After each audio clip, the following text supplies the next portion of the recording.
Hi kids. So today's lesson is actually a lot like yesterday's. When you're studying shapes, there's a lot of vocabulary that goes with it. So today we're going to use the word polygon. And a polygon is any closed plane shape with 3 or more sides. So let's look at that. You know polygons because you just worked with them yesterday. A closed shape, meaning all the sides reach each other. So this is not closed because there's an open space up here. Okay? So a closed shape, a plane shape, so that means flat. So we're not, do you think I can make this a fancy 3D shape?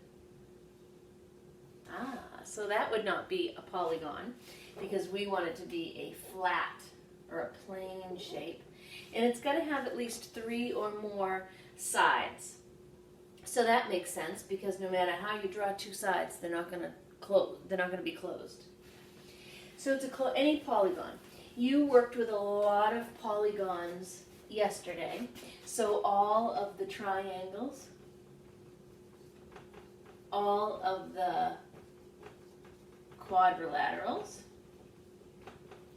all of the pentagons, and all of the hexagons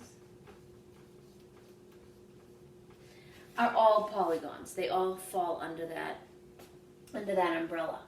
So when you open your book today, or when you go on to Seesaw today, they're going to have a shape drawn for you, and it's going to ask you how many angles, and then it's going to say shape, and you need to name it.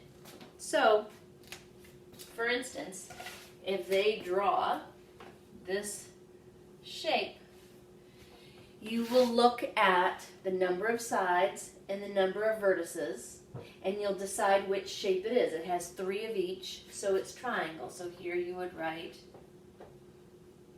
triangle. I want to give you the difference because yesterday you learned the word vertex, and if you remember, it's the edge or the point, just like the letter V has a point that it comes to. So this has 3 vertices. An angle is the inside of that point. So here is your vertex, and then in here is your angle. And just like the vertex, you're always going to have the same number of angles as you have lines. So we've got 3 lines, 3 vertices, and 3 angles. So your job is going to be to look in your book, and it's going to draw some shapes, and no matter what they look like, even if it doesn't look like your typical quadrilateral or hexagon or pentagon, just count the number of sides, count the number of shapes, vertices, write how many angles there are, and then name it.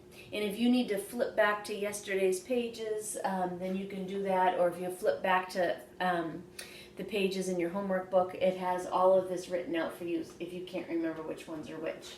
But remember, the tri is 3, the quad is 4, and if you notice, there's 4 letters in quad, and there's 3 letters in the prefix tri. Pentagon is 5, and hex is 6, and don't forget that there's the X in hex and the X in 6. So hopefully those are just some little clues to help you out. I don't think it's going to take you very long.